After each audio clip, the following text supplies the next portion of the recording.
মার সঙ্গ ছাইরা দিলাম মায়াই পইরা তোমার, অন্যের সঙ্গ ধরলা তুমি পর কলায় আমার।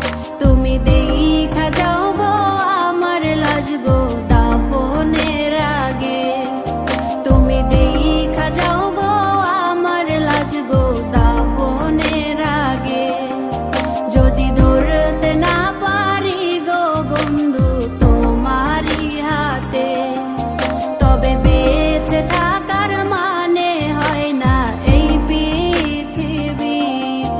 যদি ধরতে না পারি গো বন্ধু তোমারই হাতে, তবে বেঁচে থাকার মানে